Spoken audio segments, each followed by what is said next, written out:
Are you looking to stay connected with the boys over on Beyond the Unknown? Well, check out Nicotina.net. There you can join the community under Beyond the Unknown and be able to interact with both Daniel and myself and get access to exclusive content only available on the community at www.nicotina.net.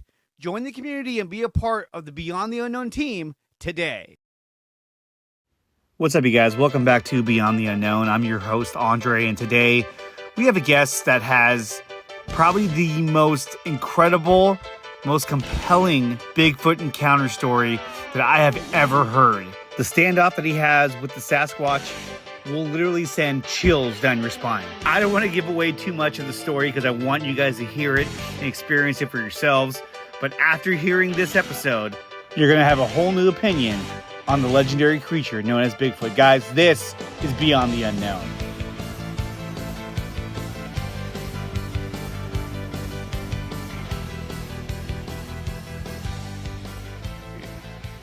But yeah, man, dude, thank you for coming on here, man. I really, really appreciate it. I know we've been working on this for quite a while. And both Daniel and I were very excited to have the opportunity to talk to you and just to hear your story. For anyone who doesn't know, I mean, Mike, where does the story begin? So it was December 16th of 2020. It was very recent. I'm an avid whitetail deer hunter, and to paint the picture, I got to kind of tell you about the seasons and stuff around here to make it kind of all lock in. Okay. So in South Mississippi, there is 2 dog seasons. And what I mean by that is there's 2 deer seasons where they actually use dogs to hunt deer. Not a fan of that. Never have been a fan of that. And that last dog season came in, and it was really good hunting weather and stuff like that. The wind was just right, but I didn't. I couldn't go to my usual spots because there's dogs all in the woods. Very dangerous. They these dog hunters, they're kind of lawless. They shoot anything. A lot of people get shot. A lot of people do. It was a normal day. And in order to get away from the dog hunters, I always had to go to a WMA. And, I was going to go to Red Creek WMA that day. Actually, that's where the name of my show comes from, Red Creek Research. It's that WMA because I grew up in that WMA.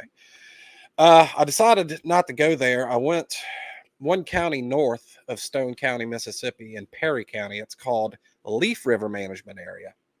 And went up there, and I had a spot that I had picked up, that I'd hunted for years up there.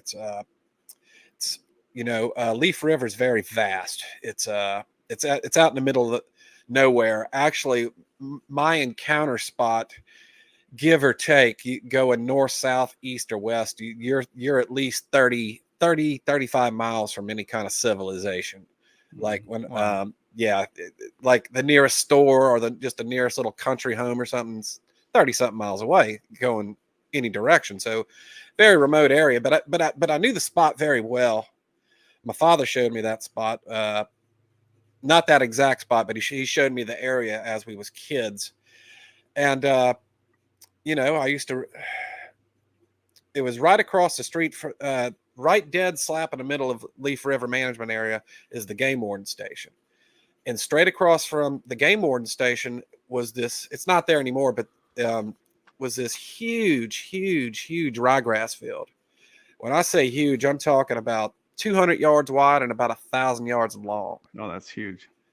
And I used to hunt off that field when I was a kid, but as I started getting older, I hunted that field and I never would have any luck because deer in South Mississippi are very, very skittish, very smart because of the hunting pressure.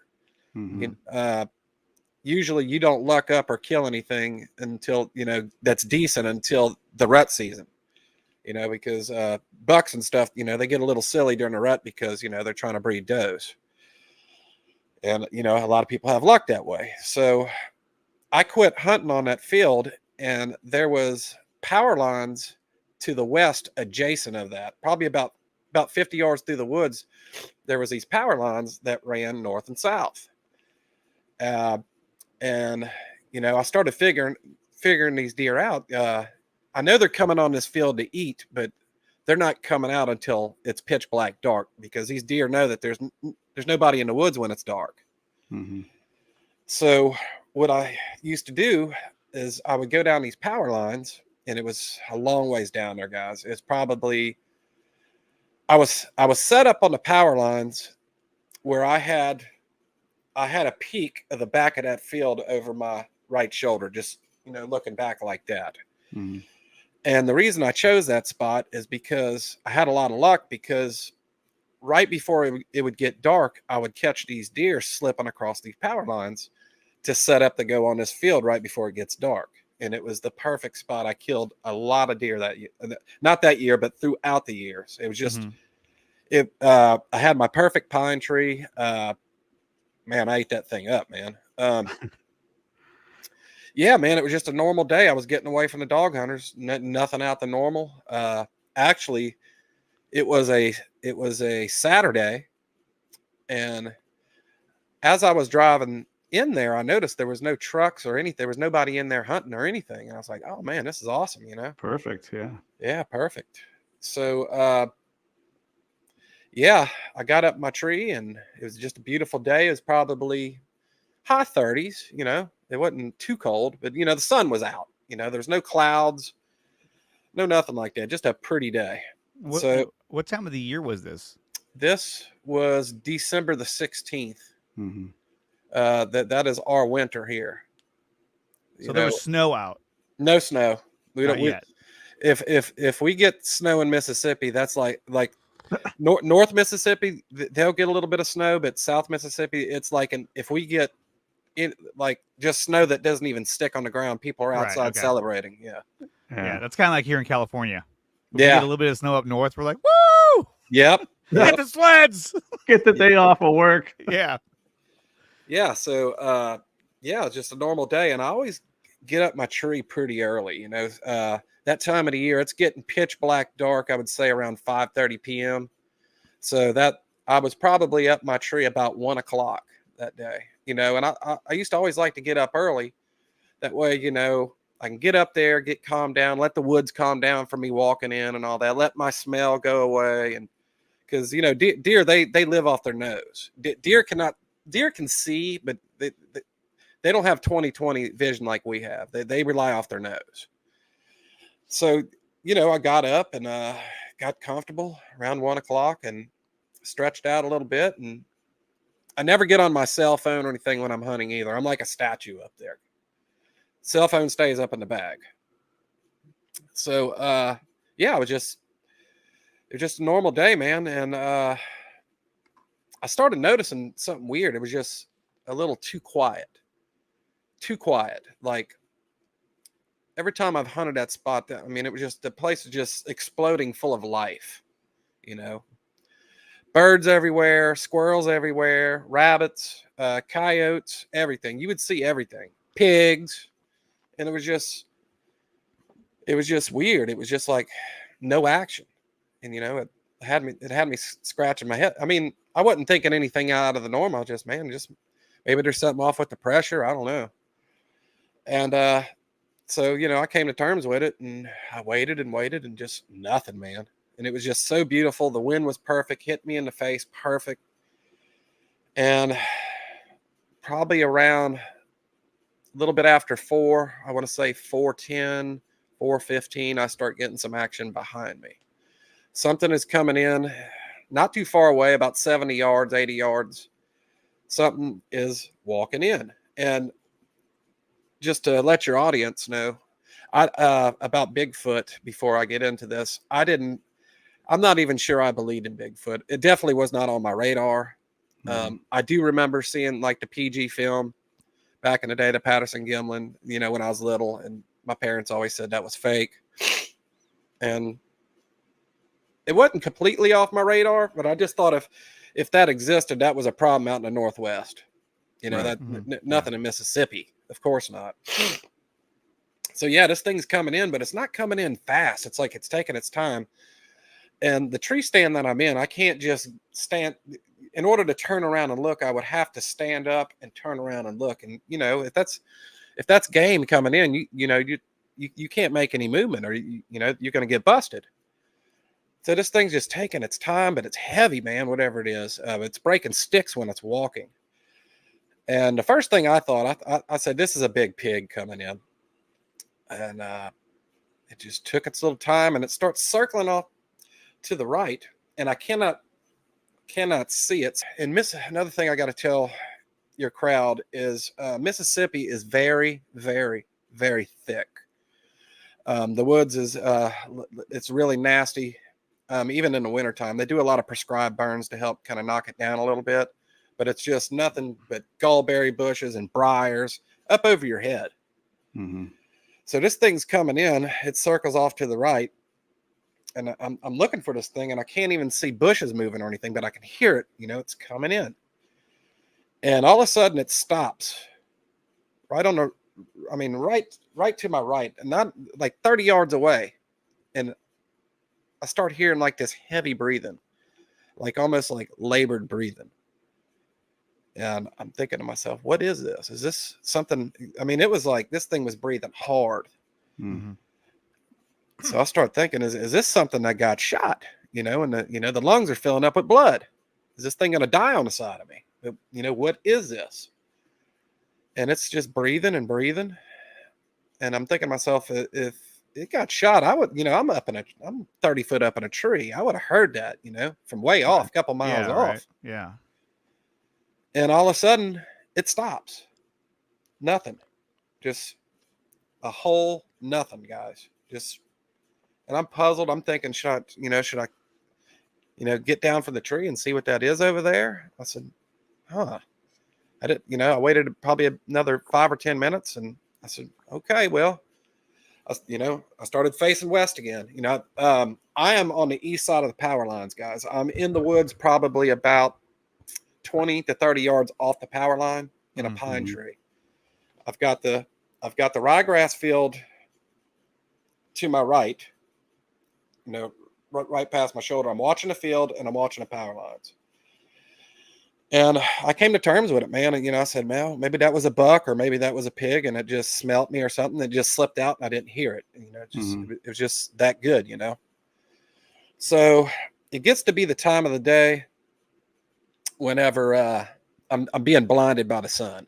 The sun is up over the trees west. It's not setting yet, but it's gonna, the next hour, it's gonna be pretty dark. I'm being blinded, I'm trying to look down the power lines like this, and just big old orange globe in my face, and I'm just fighting the sun, and it finally gets behind a tree, and all of a sudden I catch something black in my peripheral, about 150 to 160 yards down the power lines. Solid black, and it looks to be like it's on all fours. Okay. We do have black bear in Mississippi. We do not have a high abundance of them. I have caught them on trail cam before. They usually have the orange collar around their neck where the state released it. Mm-hmm. I'm thinking, wow, bear. First time I ever seen a bear in Mississippi. So and you never seen a bear at this spot? No, not at that spot. I have caught them on trail cam, like in Red Creek and stuff, though. I have caught them on trail cam. Never seen one in real life, ever. Catch something in my peripheral. It's on all fours, about 150, 160 yards down the power line. And I'm like, okay, I'm going to look at this thing through my scope. You cannot shoot a black bear in Mississippi. You will go under the jail. It would be the same penalty as shooting a bald eagle. Mm-hmm. It's highly illegal. Highly illegal. Yes. So I said, well, I'm still going to look at him, through the scope, but he's to the right. So I had to go left-handed with my gun, which is unorthodox for me. I didn't want to, make too much movement and turn and go right-handed like this. I just wanted to kind of creep up and go left-handed on him. And I'm looking for this thing, and I can't find it because, the scope's going all over the place. It's left-handed. And I'm like, where is this thing? And I finally catch him. And now he is sitting down on the ground, just like a human.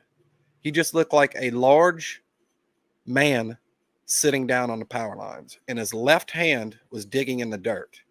He's facing this. It's so creepy, man. He was facing the same way I was facing, not looking at me, facing west, sitting down. So I'm looking at this thing, and I powered my scope up. That way, I can see everything. And the first thing I noticed, guys, that stood out for me, was the hair on the back. The hair on the back wasn't like what you would think of, like the double undercoat of a dog or a bear. It was hair. It was sure enough long black hair. Nikki Sixx, Motley Crue, long hair on his back. And in between the hairs, you can see his skin. It was ashy gray. I panned up to the top of his head, and that freaked me out too. Very gorilla looking like on the back. He did have the conical shape of the head, but it wasn't exaggerated like a lot of people talk about, how it kind of goes to a point like a football. Yeah. It wasn't that. It wasn't that dramatic, but it was there. It was conical shaped. And I was looking at him. I was like, what am I looking at? I said, I'm looking at, I was still, Sasquatch is not on my mind at all. Not on my mind at all. Completely off my radar. I said, this is a bear. I'm just looking at it, at a weird angle. Right. And all of a sudden, this thing turns its head to the left just a little bit. And I remember catching a piece of the eye. The eye was solid black. The face, the side of his face, that was the blackest part of his face was as black as my headphones. Real leathery looking. I caught a piece of the nose, and I seen a side of his lip. And you got to remember, guys, I'm looking for a snout, for a bear snout. Right. There was no snout. And I started freaking out. I had a million things going on in my mind. Is this somebody playing a trick on me? There's nobody out here. Why would somebody be out this far doing this? It was just all these impossibilities I was thinking about, trying to make sense of what I was, the perception of what I was looking at. Yeah. And you're 30 miles away from any kind of like civilization. Yep. And I'm probably anywhere from a mile to 3/4 of a mile away from my truck too. So it's not a place where people go to just to hang out. Right. Someone would have to go through hell to get up there. Yeah. To have a picnic. Yeah. Yeah. It would have to be pre-planned, and it's one of them impossibilities. Nothing's impossible, but I was trying to make excuses for myself. What am I looking at? And I started getting really shaken up, and this thing I kept seeing his arm move up like this when he was digging in the ground, and on his forearm, you could see the ghillie suit hair coming off of his arm. He had that long hair on his forearm, just like a orangutan. Not quite as long though. So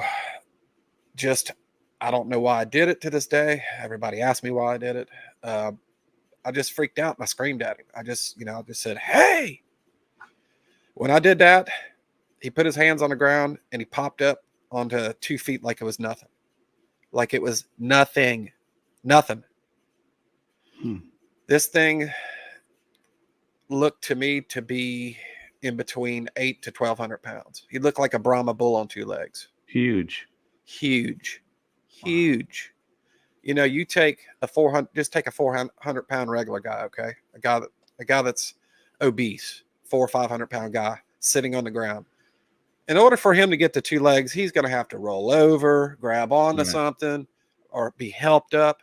He popped onto 2 feet like that, like it was nothing. He starts walking in this oblong circle, and he's like scanning the woods. He's looking down towards my truck, north, looks my way, and then he screams. Scream that everybody talks about. It was like the difference between a lion, an elephant being next to a freight train, or maybe a speaker at a concert. You ever been close to a speaker at a concert? Oh, yeah. I felt that scream. I felt it. I could feel it like shaking. I could feel it shaking my body from that far off. Wow. So he's looking, he screamed and he turned around and he looked my way, but he didn't look at me, but his eyes got real big. And then, it was like he was confused. That's why I think I beat him there. I mean, that's speculation, but Yeah. I don't know what happened at this point. It's not really coming to me why he came to me, but I probably moved and he looked dead at me. And, you know, you look at the Freeman footage, you look at the Patterson Gimlin footage, it's always them they're walking away. They don't want to be seen. Right. It was reverse. He walked straight to me. Okay. This is where a little high strangeness is going to kick in. There's not a whole lot of high strangeness as far as paranormal in this, but unless there's some missing time I don't know about. So he starts walking to me, and this thing, the way he was walking to me was very weird. It wasn't a normal walk like the way we walk. It looked like the motion he was making with his arms, swinging his arms, looked to be like maybe he was on a pair of snow skis, just the motion, or like a elliptical machine. He's walking towards me, and this is 150 yards away, guys. This is a football field and a half away. I looked down at my gun. I unbolted it halfway just to make sure I didn't dummy up, make sure I had one in the chamber. Just halfway cocked it and slammed it back shut. He's 30 yards in front of me now. Wow, he cruised over there. 4 seconds, 5 seconds. That's given a lot of time. And that shows you how tall he was too. That he can cover that kind of ground in a very short amount of time. Yes. So this thing, he's 30 yards in front of me now. So I put him back in the scope, and he just looked like a big old black blur. So I powered my scope back down, to the correct yardage, and I was on him pretty good, and I looked, and that's when I got to see him really good. The eyes were solid black, like a shark's eyes, but not round, no, more like a almond shape. He had to pronounce brow ridge. Man, I wish I would have sent you. Sibylla Irwin did a sketch for him. I've got a couple sketches of him. I should have sent them to you. I'll send them to you later or whatever. I should have did that. Yeah, definitely. Yeah, man, he looked very confused, almost like he didn't know what he was looking at. Very, very curious, but more. It was the look was very strange. It was confused. Didn't know what he was looking at, but kind of like disgusted looking too. Like he was disgusted about something. So he was making like facial expressions, like you can see an expression. Yes. This wasn't no stupid animal. This was a thinking being. Mm-hmm. And then this is the image that you were talking about from Sibylla, I believe. Yes. This is the one that you sent me, at least. That's the one I sent you. Okay. Yeah. That is a AI recreated. Mm-hmm. I had somebody else do that for me. That is not Sibylla's sketch, but that is a good sketch. That is very, very close. The only thing I would say that is off on that is he didn't have as much hair on the cheeks like that. Okay. And that would make sense too, because when you saw the side of his face, that would have, you would have noticed that as well. And for everyone listening at home, we're looking at a AI image of the face that's similar to the Bigfoot that Mike saw. Yes. This sketch or this image is also available on the website. If you log on to the community and join the community, you can see that image as well. But this alone is just incredible. Yeah, the brow ridge that's dead on. You hear some people that see these things, they say the hair on top of the heads, they got long hair. He didn't have that. He had short, spiky hair. Mm-hmm. I think they're just like people. I think they're all different. I think there's different races. I think they're like us. Yeah. In a lot of definitely. ways. Yep. So this thing is walking towards you. You power down your scope. You're staring at this thing through your scope. What is going through your mind at this point as you're staring at this Bigfoot through your scope? Sasquatch is still not on my mind. I thought it was some kind of demon or some kind of monster. I thought like a test from God or something. Right. So he would make a certain facial expression, or he would shuffle a certain way, and I would go to draw down on him. I had the scope on him the whole time, but when I say draw down on him, get ready to act like I'm going to shoot him. Right. He would turn his head to the side like this, and one eye would be looking at. I've tried to do this a million times. One eye would be looking dead at the ground, and the other one would be looking directly at me. And he was giving me the look like, "Don't you do it? You're not going to shoot me with that gun." That's what I think. These things know what guns are for sure. Mm-hmm. Oh, I'm sure they've heard them as well. So yeah, they should know. I mean, so he gave you a look, kind of just like a, like don't you do it kind of look. Yeah, like don't you do it. Wow. You're not going to use that bad boom boom stick thing. Yeah. And is he by a tree? Is he kind of like out in the forest where there's nothing blocking him? I mean, how does that look?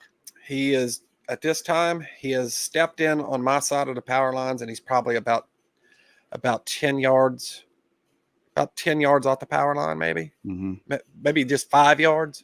Yeah. But he's right where the cut of the power line is, and the woods start. That's where he's at, and he's straight out in front of me to my left, just a little bit. Mm-hmm. To my left, like closer to the field, and right behind him was a huge dogwood tree.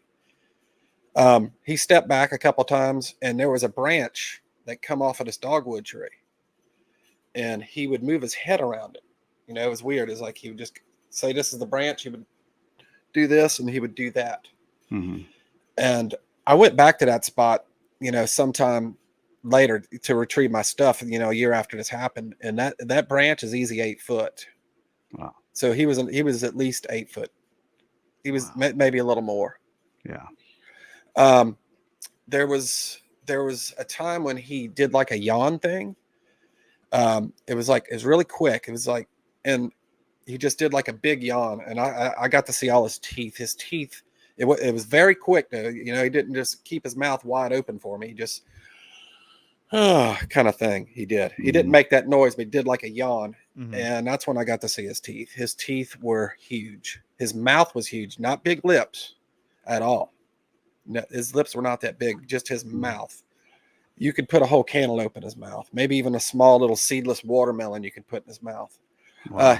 His teeth were like ours. There was no canines. I didn't see any canines or nothing like that. I have heard reports where they do have them. Mm-hmm. But he did not have them. They were just big white square chiclet teeth like ours, just much wider, like kind of like horse's teeth, but even wider and thicker than that. Wow. This guy was built. He was really big. Barrel chested. I didn't see any genitalia or anything like that. Not that I was looking or anything like that. Everything there's a lot of stuff that happened in a short amount of time.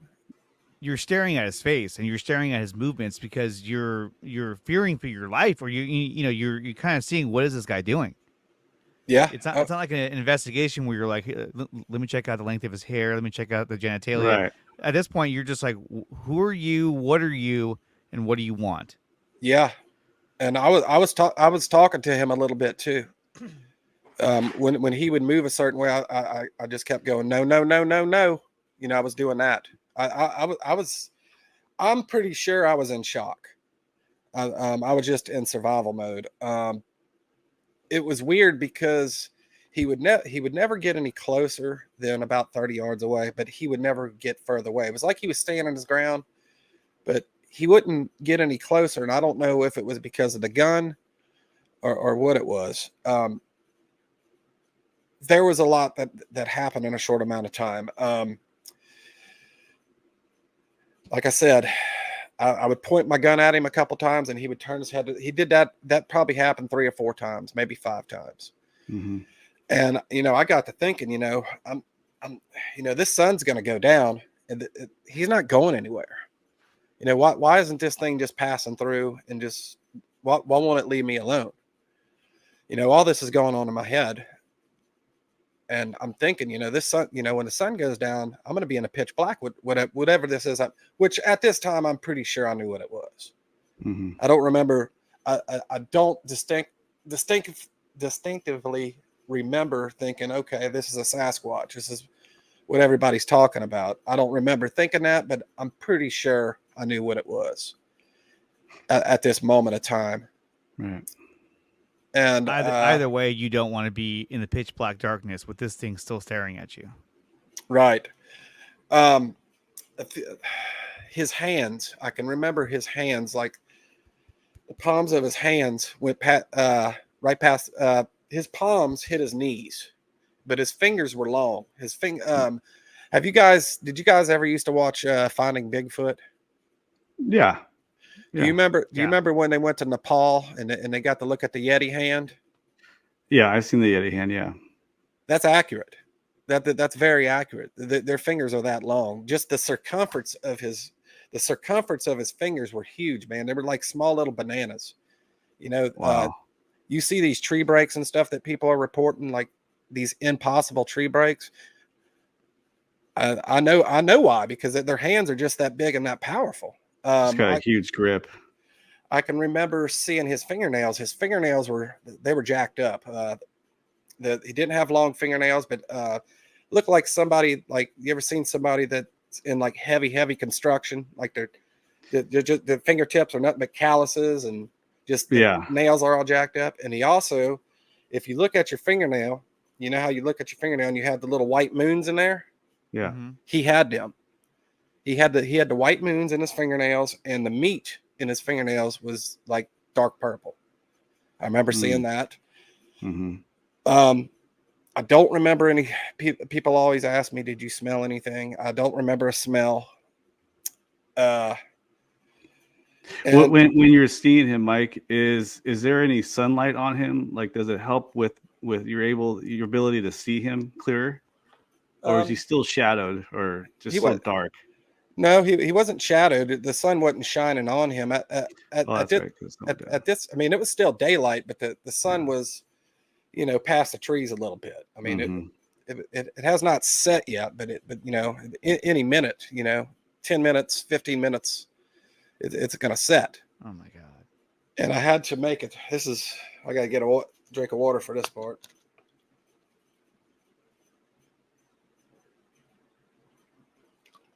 I get nervous talking about this. Yeah, take your time, man. Take your time. Are you looking to jumpstart your small business? Then check out Power Brand Systems. They offer one platform that centralizes all of your social media interactions and pulls together all your reviews from either Facebook or Google.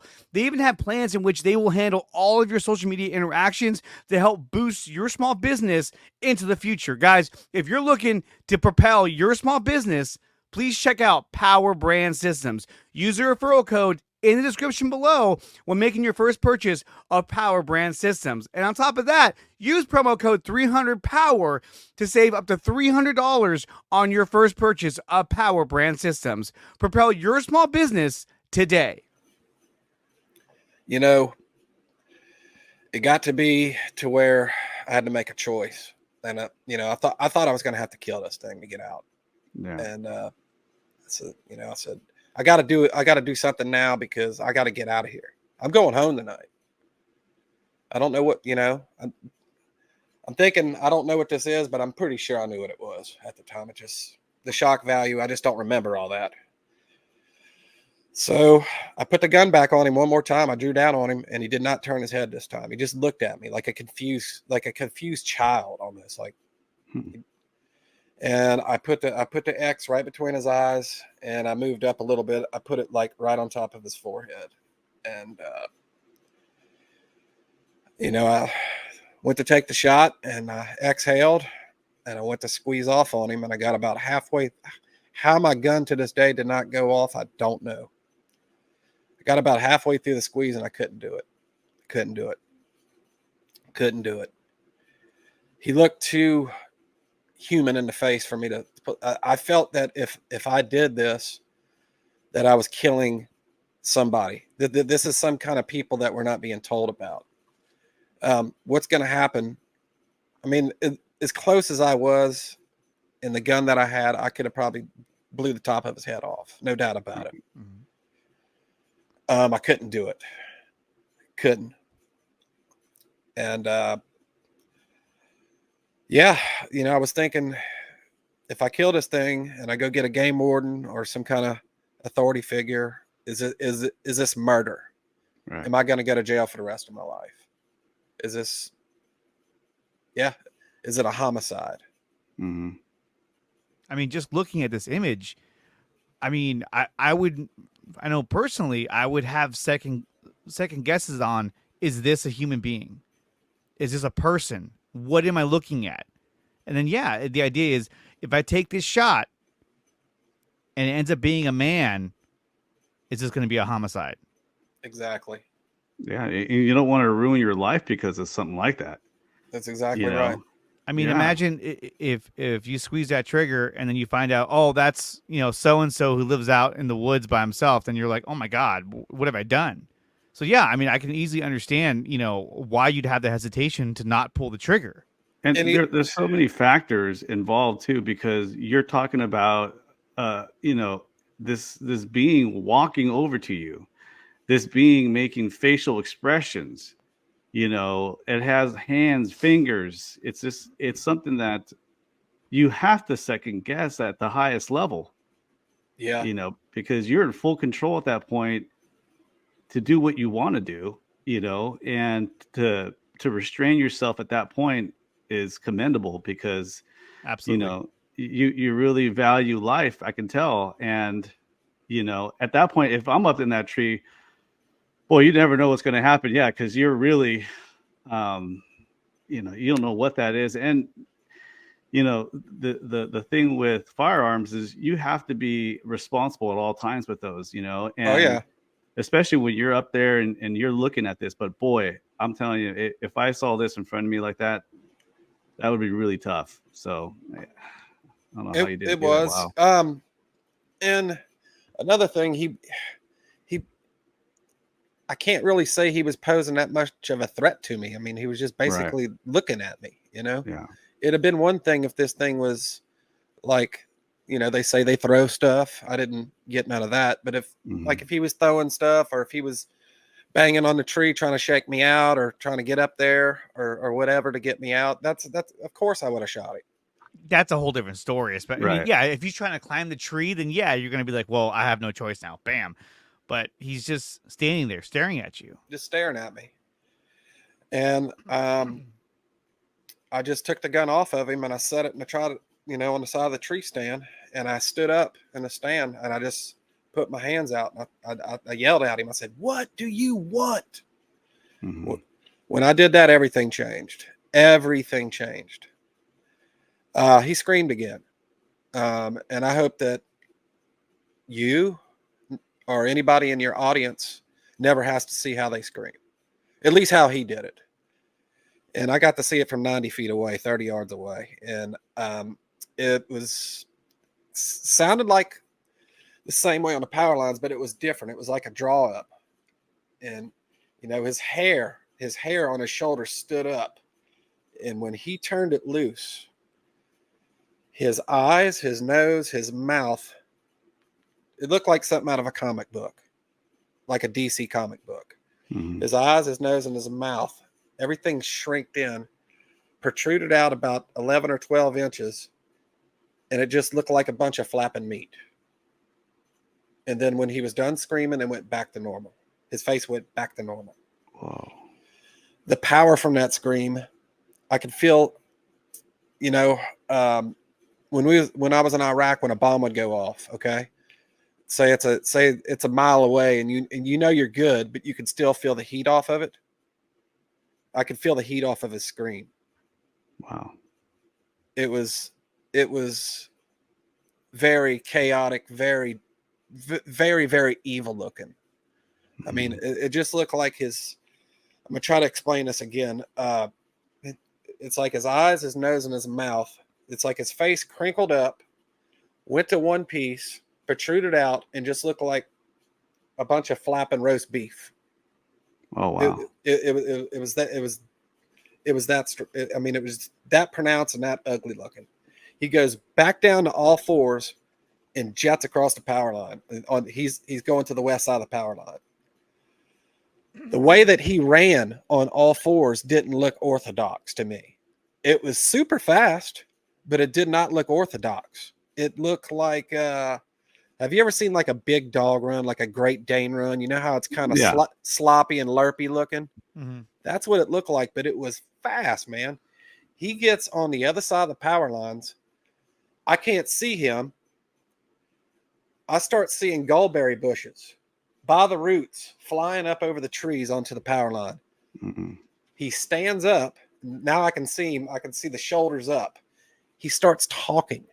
This thing starts talking in that gibberish, yeah. And after that, about every 10 to 15 seconds, he'd let loose that scream again. I did something that he did not like. He was pissed off at me for something. Yeah, he didn't like that at all. He was grabbing gulberries, ripping them out of the ground by the roots and chunking them out in the middle of power lines. It was unbelievable. At this time, I'm standing up in my stand with my gun like this. I said, this thing's going to kill me. It's going to kill me. It's going to kill me. It's going to kill me. It's going to kill me. He starts going further north down the power line, but in the woods on the west side. Mm-hmm. And it sounds like a bulldozer going through the woods. And he's going, and he would disappear for a minute, and then I would see like a piece of his shoulder, then I'd see a piece of the top of his head, and I'm freaking out. But he's going further north. He's going away from me. So I can hear him crashing through there. I can't really see him anymore, but I know he's going north. And all of a sudden, I see it looked like a black flash go back across the power lines on my side, but further north from me.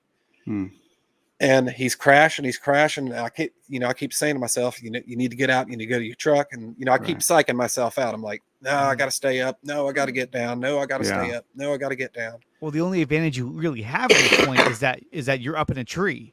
That is your advantage. So if you were on the ground, it'd be a totally different story again. But you're up in a tree. It seems like that's your only advantage that you have. Oh, yeah. So this thing's, he's on my side of the power lines now, but he's going further north. I can still hear, bushes cracking way off and stuff. All of a sudden, everything gets dead quiet. I'm thinking to myself, where's he at? Should I get down? At this particular time, I can vaguely remember through the woods, I seen the sun, and it just looked like a tiny little orange ball on the halfway on the ground. Mm-hmm. It's about to set any minute, and I'm waiting. I'm trying to hear something. I'm freaking out. At this time, I'm talking to myself, and I'm talking loud. I got to get out of here. I was just in pure shock. Everything's quiet for about 2 minutes, and I stand up in my stand. I looked at my book bag. I said, I'm not worried about my book bag. And all of a sudden, about 200 yards, my side of the woods, I hear a fresh, pronounced tree break. That snap, crackle, pop, that cow. I judged the distance on it. It seemed to be about 200 yards away, but it was still loud. I said, I got to go. I go down my tree. I'm in one of them tree climbing stands. It's a 2-piece stand. You sit on the top platform, and the bottom platform, it's got like a little hoop where you put your feet, and you jack up the tree. Okay. And to get as high, I used to like to get pretty high, 30 foot, 35 foot, because deer hunting, it's good to get high. Kind of, you can see better. You get out of the deer's peripheral better when you're higher, and your smell, isn't it? Your smell is hidden better when the higher you are up. It used to take me about, I don't know, anywhere from 20 to 22 jacks to get up about 30 foot. I was down in 10. I slid down that tree. I left my book bag up there. Hundreds of dollars worth of hunting equipment up there. I had a GPS. I had a $1,200 GPS in my bag. I didn't care. Yeah. I come down that tree. I'm running through the woods. I hit the power lines. And the second I stepped on the power lines, it's like he knew I got out of my stand. He vocalized loud, it wasn't like the scream. It wasn't like the screams that I heard on the power line or close to him. It was a roar. It was just, It was terrifying. They did cut the power lines that year, so the power lines was kind of like a football field. You know, it was real short. Mm-hmm. I'm running down this power line for my life. I'm going south towards my truck. I can't even see my truck yet, you know, because there's hills on the power lines and stuff. I'm running, and he roared again, and I looked behind me. He sounded to be right behind me, but it was just an echo. Yeah. I look behind me. I don't see him. I keep running. I'm running. And I was out of shape that year, guys. I was a little heavier that year. So, you know, after about 100 yards, I got whooped, even pure adrenaline. Oh, yeah. So a fast run goes to a very fast walk. I'm walking down these power lines, and about every 30 seconds, he would sound off back there. And man, I'm just, man, I got to make it to my truck. I got to make it to my truck. Got to make it to my truck. On this power line, there's this weird growth that used to be there. It came out of the east side. It was like a little plateau. It wasn't very big. It was about yay high, and it only went about halfway across the power line, and it just had like a bunch of little pine tree saplings on it. It was just, but I always used that for a marker back in the day because, you know, I would say I'm either halfway to my truck or I'm halfway to my tree stand. Mm-hmm. You know, it was a marker. For some reason, I thought I had to make it to the, you know, if I can just make it to that plateau, I'm going to be fine. Why I thought that, I don't know. So I'm running again. You know, I would walk fast and I'd pick my run back up, walk fast. And he roared again. And then I stopped. I stopped dead in my tracks. And as soon as I stopped dead in my tracks, now something about 40 foot in the woods next to me stops. It's like I stop and I hear doo-doosh on the side of me. And then he sounds off back there again. So I thought it was him. I thought he caught up to me, you know, just through the woods. Yeah. I hear doo-doosh next to me. And then he sounds off again. And I didn't pay it no mind. So I I picked up, started walking again. And whatever this is now on the side of me is matching me step for step. I thought it was game, you know, another deer or a hog or doing the same thing I was doing, getting away from this thing. And yeah, it was very weird. You know, I'd walk and I'd stop to listen, and then I would hear it stop. But I knew it was something on the side of me because it would take that one extra step. Mm-hmm. So I would walk, stop, it would stop. I'd start walking again. It was matching me step for step, step for step, step for step. Wow. Like, this is weird, you know? So I see the plateau coming up, this plateau coming up. It's probably about a good 200 yards away. I said, you know, and I just had it in my mind, for some reason, if I make it to this plateau, I'm going to be fine. So I seen it coming up, and I start running for this plateau. Mm-hmm. I'm running, and this thing is just, whatever this is on the side of me, now it seems like it's closing in on me a little bit. It's getting closer and closer and closer. And the way the woods are shaped when this plateau comes out, it's going to have to reveal itself, or it's going to have to go deeper in the woods. You know, I was thinking I thought it was a deer or something. You know, I'm going to see a deer here in a minute, you know. And it got dramatic, man. Plateau's coming up. I'm running. This thing is just closing in. He's roaring back there still. And I'm running. This thing's just right on the side of me. I mean, it got ridiculous to where I can see the bushes moving, but I couldn't see it. I couldn't see it yet. And I just had enough, man. And I just cracked a shot in the air. Yeah. Cacao. When I did that, I'm now at the plateau and everything stops. Everything stops. I cross the plateau and there's this huge hill on the power line that you have to crest. You know, it's not 12-12 pitch straight up, but it's, you know, it's pretty steep. Still, and you're already winded. Yeah, I'm already winded. Oh yeah. So I cross this plateau and I'm making my way up this hill now, and nothing, I don't hear him back there anymore. Whatever this was on the side of me, I don't hear it anymore. It's just dead quiet. The sun at this time, the sun is done set. Probably as soon as I got out of my stand. So I'm in nautical twilight. I can still see, but it's getting dark. Yeah. I crest this hill and I seen my truck down there, still way down there, still good 300 yards down there. I seen my truck and all I can see was just the roof of my truck. I couldn't even see the tires and stuff yet, but I can see the roof of my truck down there. When I seen my truck, man, I caught another gear I didn't know I had. I was to my truck in no time. No time. I see my truck coming up, and I was thinking to myself, you know, Mike, don't stick around. Don't let curiosity get the best of you. Get out of here. You need to go. You don't ever come back here again, kind of thing. You know, that was all going in my mind. Yeah. And I circled around, and as soon as I stuck my key in my truck, I heard one last scream, and it was way, way, way, way back there, and it was way different than any of the other screams. It was like a panther, not a panther, more like it was like the sound of like a hyena screech. Whoa. Like, and at the end of the screech was like the crack of a whip, like pow, and it was way back there. Whoa. So I get in my truck, and this road that I come in on is a one vehicle road. In other words, if there's another vehicle that's coming down the road, you have to basically get in a ditch to let somebody pass. Right. This road makes a cul-de-sac. You know, you go down the road, you pass the power lines, you go west down the road, it makes a turnaround, and then you just pass back through. I wasn't passing back through. There was no way. There was no way. I backed up in a ditch and just about got my truck stuck.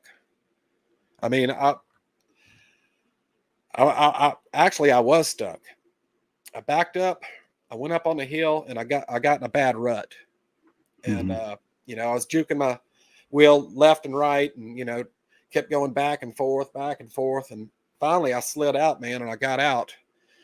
And I'm still in the middle of the management area, man. It's nothing but dirt roads, you know, single vehicle dirt road.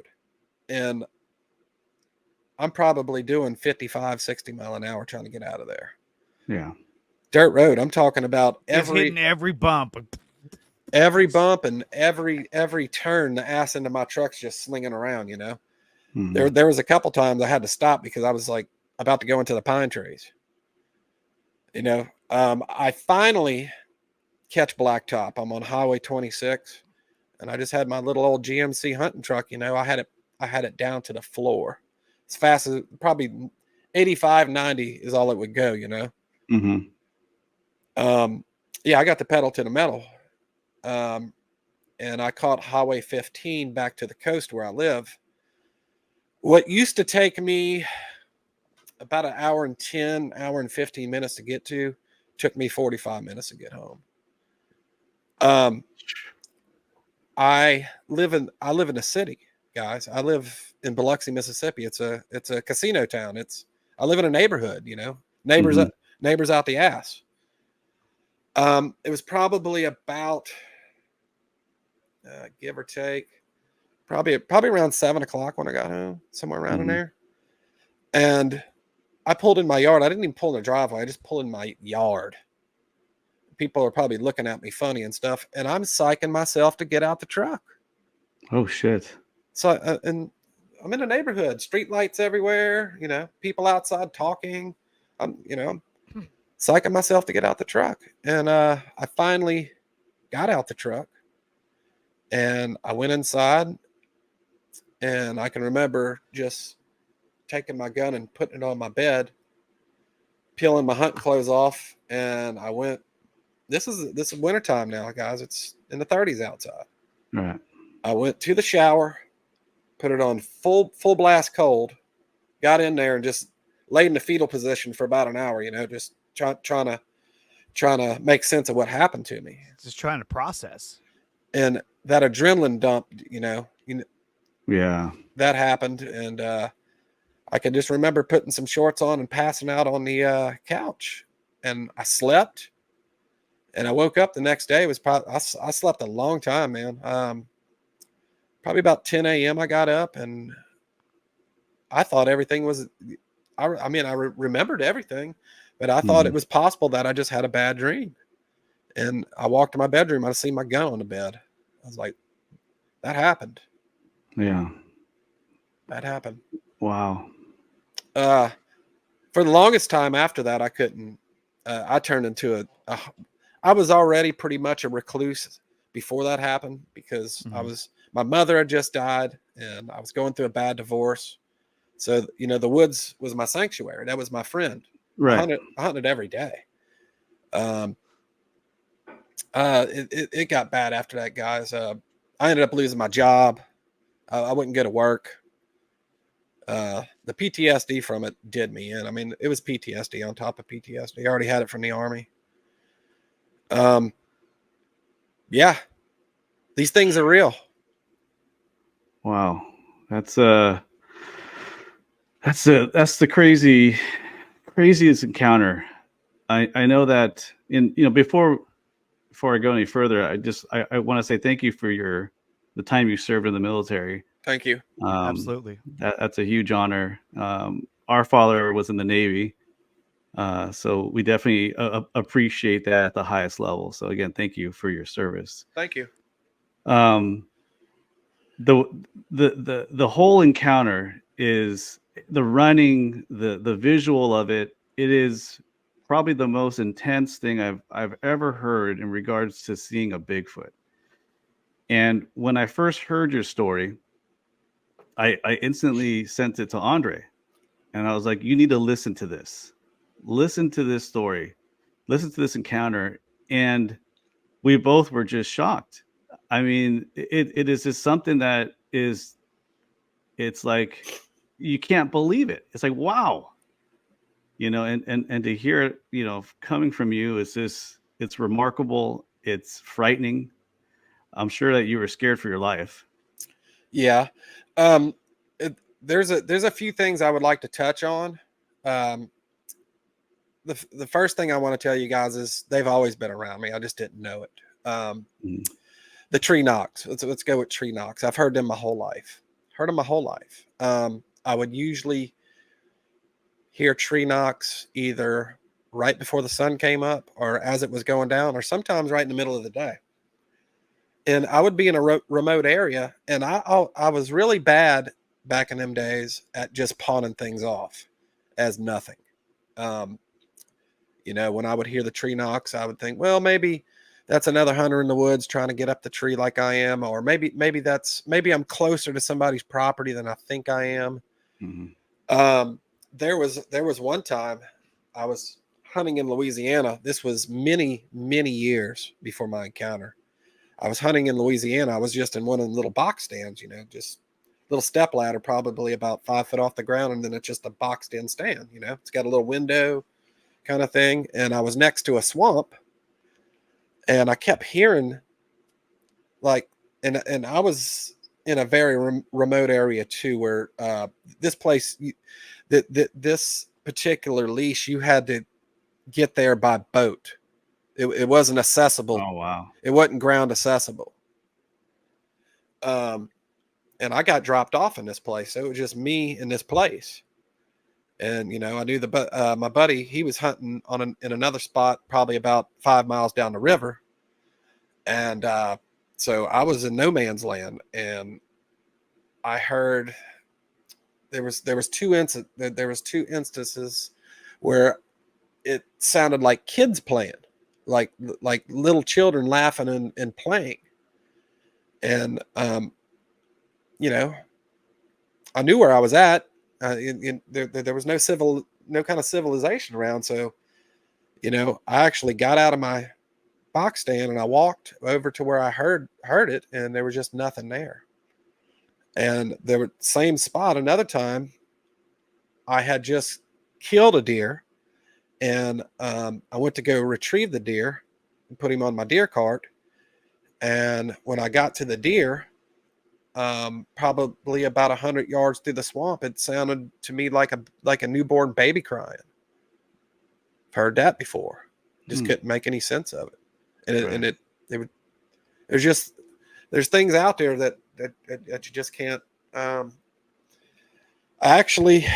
had a deer stolen from me one time, long time ago. I talked about that on the Sibylla show. About 10 years before my encounter, I killed a nice deer very close to me, about 70 yards away.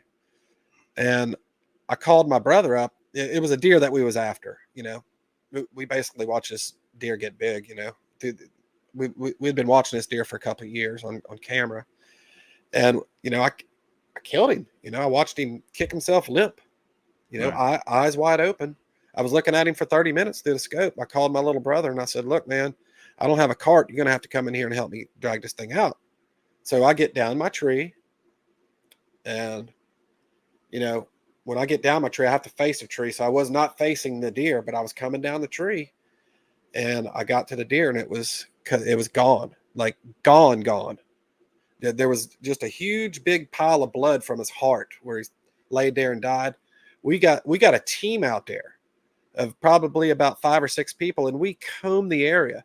There was not one speck of blood past that puddle of blood any direction. Whoa. It was like somebody put this thing, wrapped it up in plastic, and walked it out. Coincidence? I don't really believe in coincidence, but I don't know. Just one of them things you can't explain. And I did have one more thing happen to me. I just want to go ahead and mention it. I did have another encounter that I do believe to be an encounter. There was no visual. This was in Natchez, Mississippi. This was I was hunting right on the Mississippi River levee. I was in a bottom. This was another lease that we was hunting. We had a lot of nice deer on camera in there and stuff like that. This was 3 years after. This was actually last year. 3 years after my encounter. I went to Natchez to hunt this spot. My little brother was supposed to go with me, but he owns a vending machine business, and he couldn't. He had business stuff, so he couldn't go. And I really did not want to go by myself. And you know, I'm still antsy about that. You know, I don't get too far away from my truck anymore. But this particular spot that I was hunting wasn't, you know, 100 yards from my truck. It was just down a hill in a bottom, basically. And I got up the tree, and it was just like the first encounter. I got up there, you know, the day before I went to this spot, all day long, there's deer everywhere eating and stuff like that. You know, we had feeders out and stuff like that. Sorry about that. I dropped my mic. That's okay. Knocked it on the ground. Day before, deer everywhere, wildlife everywhere. I go down there, get up the tree, nothing. Not a thing. I hunted all the way to dark, and I lowered my crossbow down to the ground, and I started getting ready to jack down, and I heard a whistle, like a human whistle, like a, but nobody out there. Nothing's out there. I get an answer directly behind me. Same thing, right behind me. I said, this has got to be people. So somebody's in here on our lease. Somebody's poaching. Somebody's doing something. Yeah. But then again, it's remote. How are they getting out here? You know, kind of thing. You have a crossbow at this point. Had a crossbow, but I had a pistol in my backpack this time, which the 40 caliber, you know. But anyways, and then I hear a tree knock in front of me. Doot doot doot doot doot. Right behind me. Doot doot doot doot doot. I'm educated now. Yeah. You know, I've had 3 years to realize what these things are and what they do and stuff like that. So I said, oh, no, I'm not doing this again. So I start going down, you know, my tree. Yeah, time to go. And I'm in a bottom, okay? A bottom, you know, it's nothing but sticks everywhere and leaf litter everywhere. There's no way it ought to be quiet in a bottom. As soon as I put my foot down on the ground and crunched, the woods exploded. I had stuff running in front of me, stuff running towards my truck, stuff running behind me. Still to this day, I don't know if it was hogs or not, because I was in a hog infested area. Okay. So I go to make my way out of this bottom. You know, my truck's just right up the hill there. You know, it's right there. I make my way out of this bottom. I got my gun on my hip at this time. Yeah. I make a left to start making this hill, and I'm telling you, and it's pitch black dark. You know, the only thing I got on is I got a light on my ball cap. That way I can see where I'm going. Yeah. I don't have like a huge light. I wish I'd had a huge light. But anyways, I go to make this left, and I get a grunt in front of me, like a in front of me, and it just takes off running. And still to this day, I don't know why I did it. It was very, very irresponsible what I did. I emptied the whole magazine into nothing. I reached in my book bag. I grabbed another magazine, slammed it back. I start making my way up this hill. I'm like, I'm getting out of here. I gave it a chance. I'm never getting back in the woods again, this kind of thing. Right. And I get all the way up to the hill, just about to my truck. And the same thing to my right, I get another grunt, and it just starts hauling ass away from me. Emptied my magazine again. Grabbed another magazine, slammed it in my pistol, got to my truck, and I drove out of there. I didn't drive like irresponsible. This place where I was at, I couldn't drive like I did the first time, or I'd have went down a hill and tumbled. That it was that kind of deal. But I got out of there and I got home, and I just got to thinking, could have been hogs. I didn't have a visual, but I don't know hogs that whistle and beat on trees. Right. No, not at all. I mean, even the grunts. Yeah. If it would have heard you coming, I would imagine it would have took off. I mean, maybe it would have stayed to kind of defend its ground or to defend, itself. But I mean, there's no way. Yeah. Yeah. I mean, plus you just went through a year ago that experience that you had. Yeah. I mean, there's definitely a little trauma there that you're like, I'm not going to do this again. We're not going to get caught in this situation. We're going to stay in front of it. Well, not to mention, you just emptied the clip like less than a few minutes ago. Mm-hmm. And then now when you get to the truck, there's another hog there. Like, no way. Yeah. If they heard you do that, they're going to bolt. I've talked to some people, some people that's been in this field a long time. And they seem they said that behavior is juvenile behavior. Mm-hmm. Could have been juveniles. So, the year after my first encounter, that first year, I couldn't even look at the woods, man. My daughter lives out in the country a little bit, and I have to go see her because I have a grandson. But it was like I would get down them winding dirt roads, man, and just see the forest, man. And it was just like somebody was dumping a cold bucket of water over my head. It was bad. Wow. And the year after my first encounter, I did not hunt. That was 3 years later, what I just told you. Yeah. I tried to go that first year after that. Like, nobody can get me in the woods. And there was this one particular time where this dude had a shoot house. He had a little planted field right behind his house. I mean, like, you can get out the shoot box and run 50 steps and be at the back door, that kind of thing. Hunting a field right before dark. And I had somebody in there with me. We was going to tape it because he had a nice buck coming out there. Mm-hmm. And right as the sun started going down, I made excuses. I was like, man, I think I ate something bad. I got to get out of here, kind of thing. I didn't tell him I was scared, but I just couldn't handle it. My nerves could not handle it. It was just too much. Too much. Wow. Still to this day, I'll go in the woods. I don't like to go in the woods at night. And I do hunt a little bit, but I don't hunt all the way to dark anymore. Mm-hmm. I can't. I would imagine that your time in the military served you well in terms of how you were able to keep your composure in the face of this Bigfoot.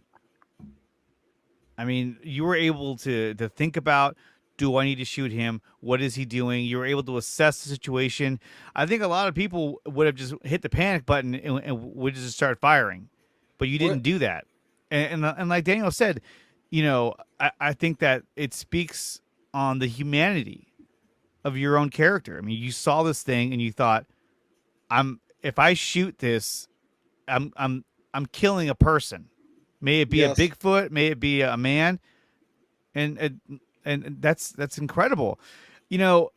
one of the things about your story that completely took me off guard when I first heard it was that, unlike every other story that I have heard, yours is the only story where you literally had the advantage over the Bigfoot. He did not know you were there, from what I can tell. And when you made that noise, hey, that was just like, for him or her, whatever it was, that was like a shocker. Just like, wait, what the heck? There's nobody here. What's going on? And so I've never heard a story where the human had the advantage over the Bigfoot, where usually they know where you're at. They know they're watching you. Yeah. And this time you were watching it. And that is just like the most mind-blowing part of the story for me. I mean, there's a lot of mind-blowing parts, but that part in particular, I thought, man, you were watching him. He didn't even know you were there. And the fact that it walked towards you makes you believe that he didn't know what he was looking at, because you're up in the tree stand, you're wearing camo. I think he was probably thinking, what is that? What is it? Is that a? And then he just came over, and then once he saw you, it makes me believe that there was another one nearby. Obviously, because of what you were saying on your account when you were trying to get back to your truck. Yeah, I got my prediction. I think this is what I come up with. I think I was probably there before they got there, and maybe they didn't know I was there because Bigfoot wasn't on my radar. I wasn't thinking about Bigfoot or nothing like that. This is what I think happened. I think I was there. I just got lucky, luck of the draw kind of thing. I got there before they passed through. They were doing the same thing I was doing.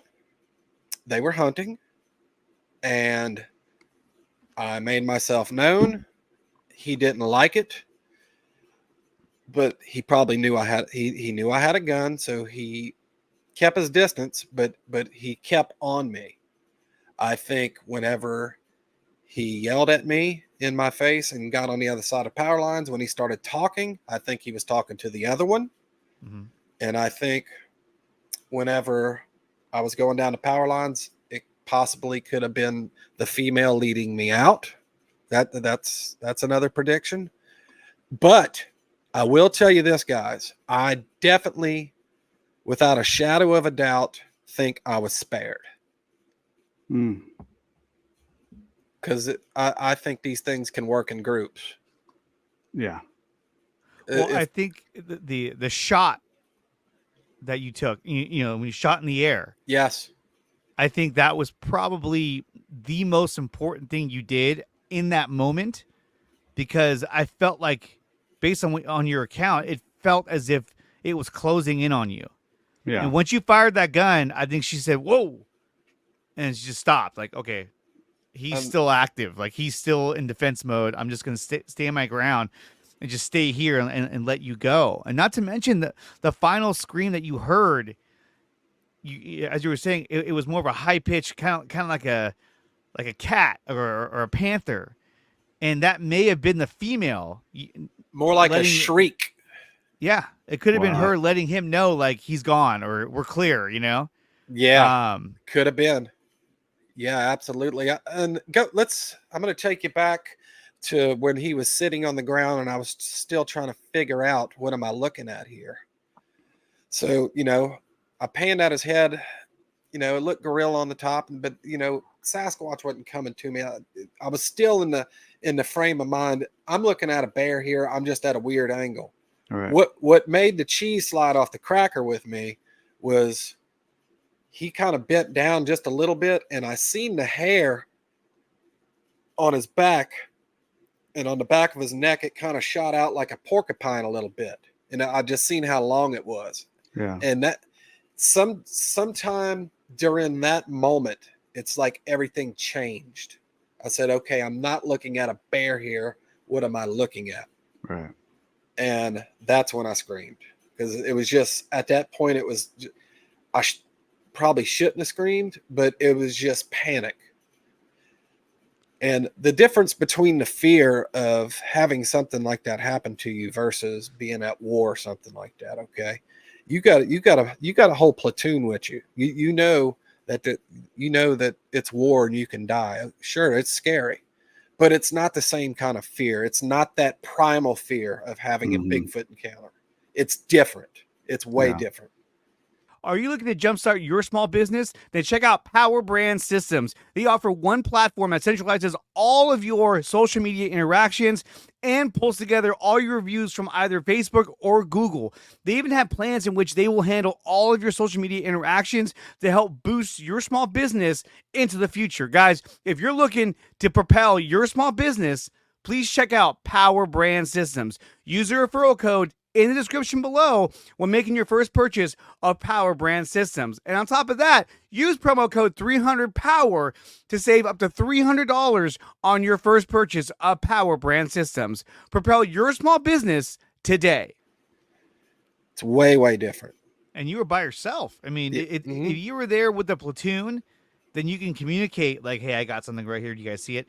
But you're by yourself. You're like, how do I handle this? How do I get through this?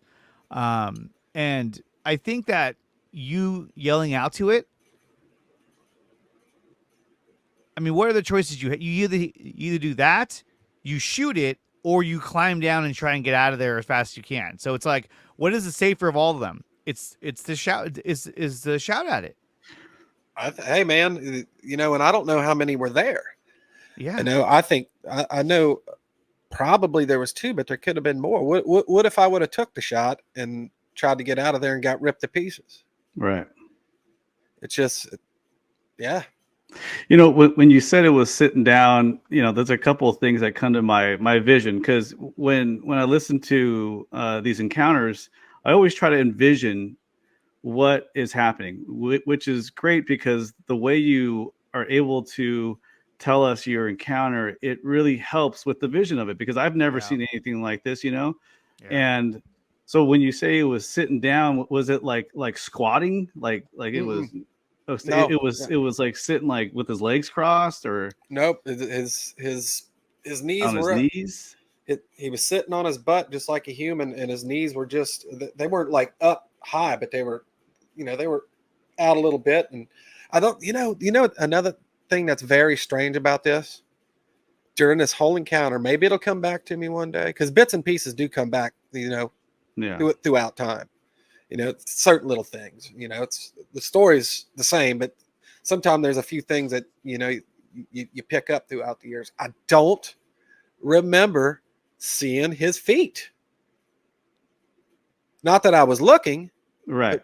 But that didn't stick out to me for some reason, even when he was running on all fours. Yeah. I mean, of course he had feet, but I just don't remember saying, oh man, that's a big foot, Well, yeah. When he was on all fours, running around on fours, we've all seen like chimpanzees do it, gorillas do it, where their legs are shorter than their arms. So they're kind of propped up in a way as they're running around. Did this one have more of like a straight back kind of running through the woods type thing? Very, very long back. Very, very long back. Mm-hmm. It all happened so fast. And like I said, when he ran off on all fours, it didn't look right. It didn't look orthodox to me. But some people say that they're better on all fours. To me, it looked like it was fast now. It was like Exorcist, robotic kind of, weird looking thing. But it was it just happened so fast, and it just did not look orthodox to me. Right. There's characteristics of your story that are similar things from other stories that I've heard. Obviously the screams, the thrashing, whenever they're trying to assert their territory, it's kind of a thrashing movement. They're running around. It's similar to like what gorillas do. When it was tracking you, trying to match you step for step, I've heard that before from other people with encounters, that it'll try and match their step. And then if they change, the rhythm of their step, they can hear it go, take that extra step. And with you, because of your hurried pace, it would be easy to throw it off track because you're going at such a fast pace that if you just all of a sudden stopped, it would go, it would stop too. But it would be a second later. The shrieking scream is something that we've heard that the females make. And really, I feel like when you stood up and said, "What do you want?"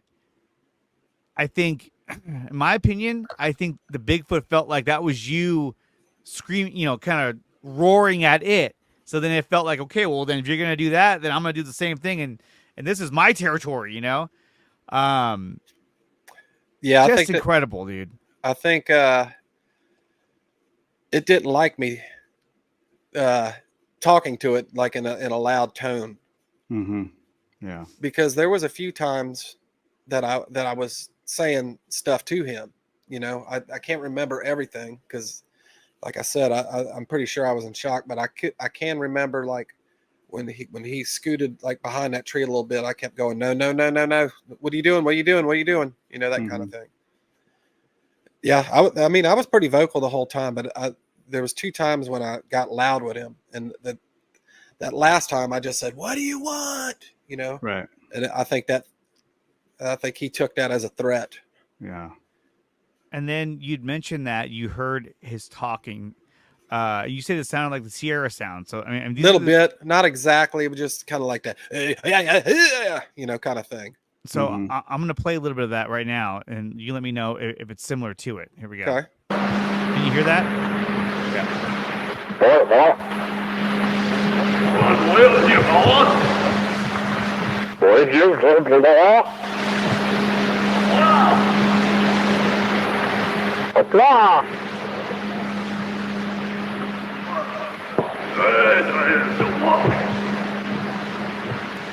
Was it anything like that? Like that? Little bit similar to it, man. God, I wish I could tell you the countless hours that I've listened to the Sierra sounds. I'm very good friends with Mr. Ron Moorhead. Actually, he's got a new book out that's awesome. Yep. But I've listened to it for hours and hours. It's similar, but it's different. It was different too. It almost sounded like he's got like these things, the way they talk. It's kind of like that. It's weird. It's almost like they got like especially if you listen to the Sierra sounds real good, turn it up and listen to it over. It's almost like they have like a double set of vocal cords. Mm-hmm. It's very strange, but it's very demonic. So that it's weird. My buddy Kerry Arnold, he passed last September. I don't know if you guys ever heard his encounter before, the Kerry Arnold story. I have not. Yeah. So where I had my encounter is exactly as the crow flies, about 35 to 40 miles away from where he had his. And there was a lot of similarities. If you listen to it, he had one open his mouth up to him, but his stuck his tongue out real far, like he was like almost like tasting the air. There's a lot of similarities. Wow. Yeah, I've not heard that encounter before. I definitely got to look it up. And just kind of doing a little research on like chimpanzees, and obviously we've all seen documentaries where you see the chimpanzees running through the woods, causing a ruckus, tearing branches off, and being loud, right? But there is something that I read where if a chimp or a gorilla shows their teeth, it's a sign of them not submitting but being comfortable. Yeah, I was talking to Randy Harrington yesterday. Do you guys know Randy? No. He's from the Midwest. He's a real good researcher. But we was talking about the scream, how the face shrunk in and protruded out and all that. And he said howler monkeys are known for that. Their face looking deformed and stuff whenever they scream. Yeah. Maybe not to that extent, but it's pretty ugly. Yeah, it was interesting when you explained that, because when I first envisioned it, I based on other encounters that you have talked on other podcasts, it's like I thought where like the face like shrunk back and like the mouth and the gums came out, but it was like inner gums, came out and showed teeth, but it sounds like it wasn't like that. It was more like the face just the face protruded. Yeah, it looked like his face was melting. Like the pure force of his scream was just forcing out his own flesh he was screaming. It was so powerful and so weird look. I don't know how he didn't knock his teeth out doing that. Wow. It was out there, man. And these things, the eyes on them. Well, I've heard people talk about seeing some that have like pretty pupils and stuff like that. He didn't have no pupils. His eyes were solid black, unless they're just so dark it just looks like that. I don't know. Right. Yeah. I didn't see any pupils, unless that's something protective for the daytime. I don't know. Did you see any white in his eyes at all? No whites. It was like he had black marbles in his eyes, like a shark. Like a great white shark, except not round like that, just like an almond shape. Right. That's terrifying. And the nose, they had a nose like us. It was hooded. If you bring that picture back up, the nose is like ours. It was just much wider. The bridge and the nostrils, and the nostrils were pretty straight down. They didn't flare out like that or nothing like a pig. Very, very, very similar. Yeah. So the nostrils were that far out, like it not like flared up like you said, but it was just wide. Yeah. And this picture here, they did a good job with it. Like I said, the only thing I would fix on this is I would take the hair off the chin, take the hair off the cheeks, and maybe the eyes maybe just a little bit wider than that, but not. That's still a good picture. Yeah. So it didn't have any hair on its cheeks or on its chin? No. So you were able to see like a high cheekbone on it or anything like that? Yep. Did it have a big chin, or was it kind of like? It was a square chin. Square chin, yeah. It was a square chin. High cheekbones that said, when I say human, they look human in the face. Yeah, but not really. To me, he looked to be more like Neanderthal looking, more caveman looking. Mm-hmm. But that pronounced brow ridge, I don't know. I wasn't looking at no ape. That's for sure. That thing was, I don't know. I don't know what they are. Some people, that's another argument. I think they're a human hybrid of some sort. If there's a missing link out there, that's got to be it. Where I'm at with other cryptids, I don't really know much about. You're getting a lot of talk about Dogman and stuff these days. I don't know if they're. I think Dogman, if they're real, it's hard to put them anywhere in biology. That I think Dogman would have to be.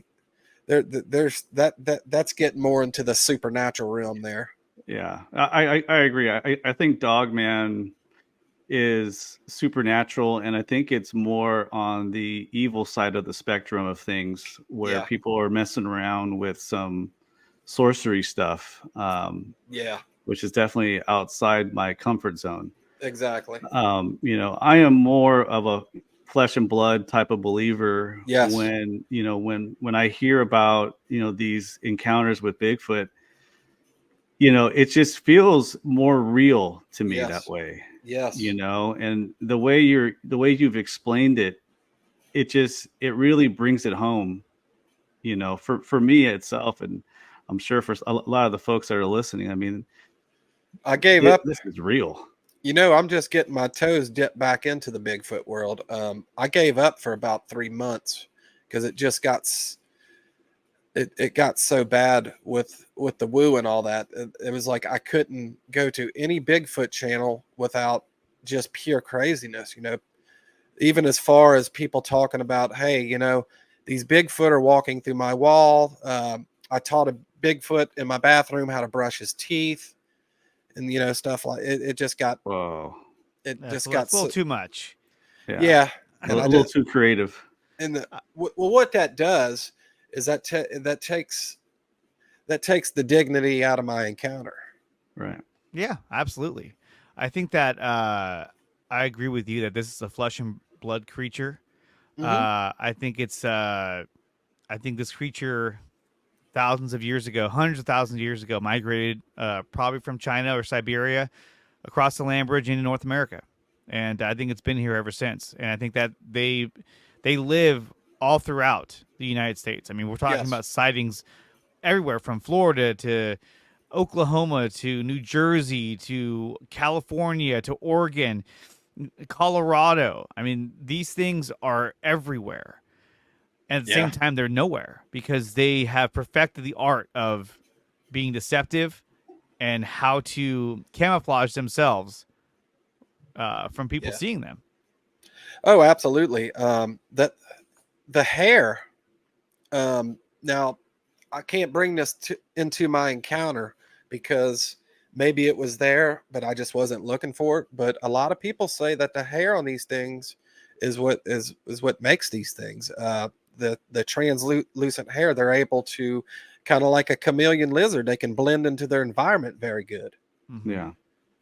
It I could mean, be. they're so dark looking. I mean, obviously, you hear encounters where their hair is red, white, brown. You saw one that had black hair. I mean, if you didn't see it on the power lines, okay, and it was 30 yards away from you, and you're not even looking at that area, would you be able to even see it? Like, because it's so black. Right. I mean, I don't it was know. just camo. It was just camo. It camos so well with the shadows in the woods, where it's just incredible how these Bigfoot can just do that. I mean, it Yeah. blows my mind. It's man, it's something else, man. I'll tell you what. I have I've only been in this about 4 years now. Um, Going back to Kerry Arnold right before he passed, I told him, I said, I think I want to help people. And he's like, well, what do you mean? I said, I want to have my own show, and people that's had encounters with these things like I did, they can come to my show and they can get it off their chest, and I'll just be a safe place for them. And he's like, yeah, that's a good idea. And my very first guest was Mr. Ron Moorhead. That's awesome. Sure was. And look, and what I'm proud about with that is I didn't have to go through anybody to get him. Yeah. I went straight to his website, went to his email, told him what was going on, and he said, sure. Awesome. Yep. Wow. What was his take on your story? Did he give you any feedback about what he thought about your encounter? He said basically that he's glad I didn't take the shot, and that he thought I got spared for sure. Oh, he believed it. He vetted it out. Oh yeah. No, I mean, Wow. I would say your story is one of the most compelling stories I've ever heard in my life. And to be honest with you, I've always felt that, I mean, your story has literally reinvigorated my desire to explore Bigfoot. Yeah. Because I'm telling you, at one point, I was very skeptical about Bigfoot. UFOs, they exist. Aliens, I'm all about it. But Bigfoot, I used to tell Daniel, I don't know. I mean, I feel like we would have seen it by now. Yeah. I heard your story, and after that, I was hooked. I was like, this is a lot real. of people think that the ETs and Bigfoot they interlink. I don't know about that. Yeah, I mean that I don't know about, but I do believe that this is another primate, upright walking species that lives in North America, and really throughout the world. Throughout the world, yeah, but because they're so similar to human beings, the Homo sapiens, I think that they share that characteristic of, some are black, some are kind of reddish color, some are white, there's different shades of them. It could be just like there's different shades of human beings, and I think that that's something that is now I do believe in the types. Now you have you have the type 1s and the type 2s. Type 1s being the patty type. I think mine was probably type 1, but you have the other ones that they actually call the wood booger. They're tall and stuff too, but they look a little bit different. They're more chimp looking in the face. Yeah. But got more of a gorilla look. Like the skunk ape looks a lot like that. Yeah, I think mine was type 1 patty type. Wow. Very, very much so. Wow. And I think those are the big ones. That's the big ones. Yes. Those are the big boys.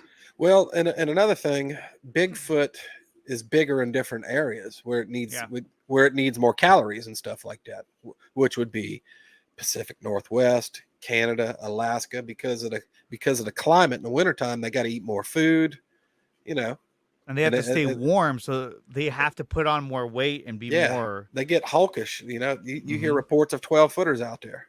Yeah, I don't need 12 foot. I don't even know where to put that. Yeah.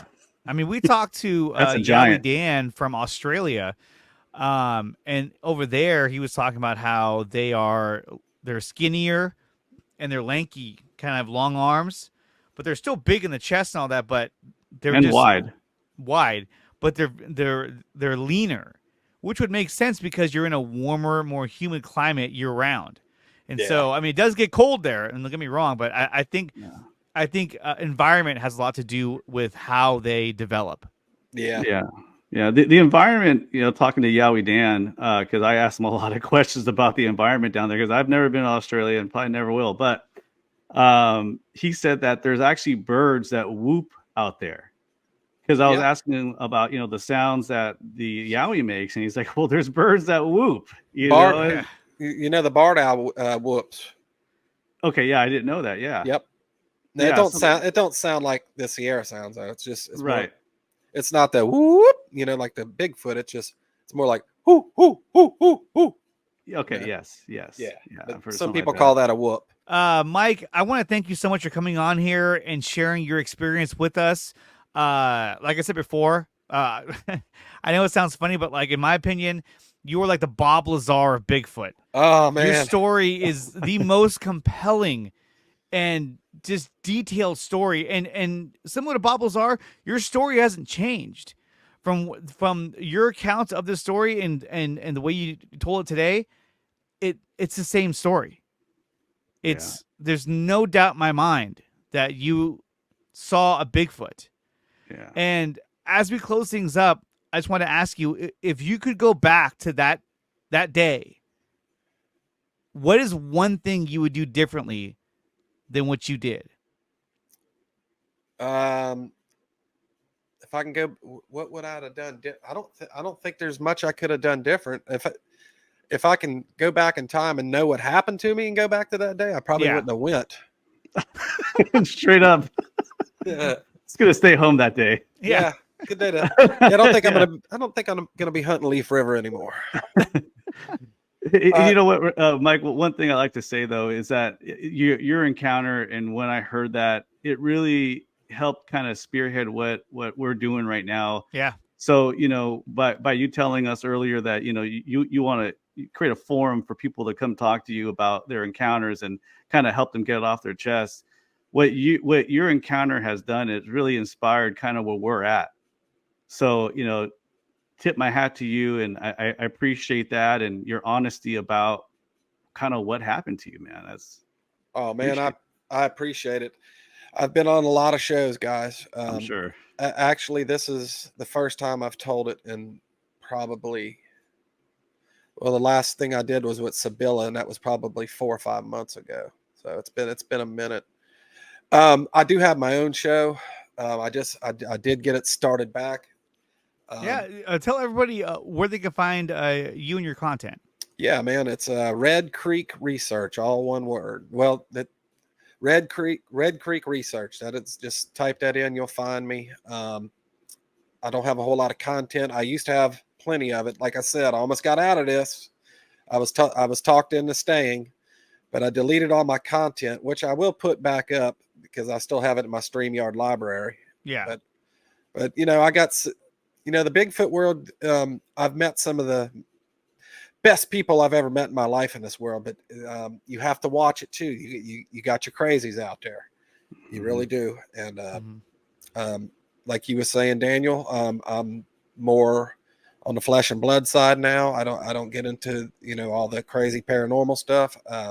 There's a place for that, but it's not my place. Right. I believe in the truth, and there's a whole lot of different agendas out there that I just don't like to follow. But I'm back in now, and like I said, as far as the people in the Bigfoot world, of course, the good outweighs the bad. No doubt about it. I've met a lot of, like you guys. You guys are awesome. Yeah. I'm fixing to start back up, and I'm just doing encounters, guys. I do encounters. Right. Awesome, man. We'll definitely follow you. Mike, thank you so much for coming on here. You have a wonderful night and wonderful day. All right, and man. Like I said, man, thank you for coming on. It was a pleasure. Yeah, thanks, Mike. Appreciate it. Thank you, Andre and Daniel. I'll see you on the flip side.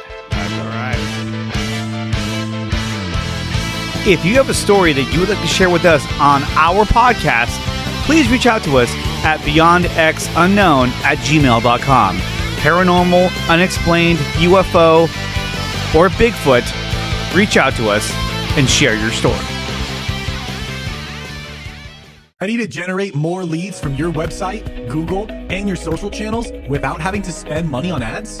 Our platform provides you with an easy-to-use communication stream that sucks in free leads from your website, Google, Facebook, and Instagram, enabling you to reply and convert them into customers from your computer or from our mobile app. We'll even turn your inbound calls into text message conversations, so you'll never miss another lead again. Once you've converted a satisfied customer, you can shoot them a Google review request with a click of a button, which will explode your positive reviews and increase your position in search engines. The system will also pull new reviews from Google and Facebook right into your conversation stream, where you can read and reply. Jumpstart your business by getting started today.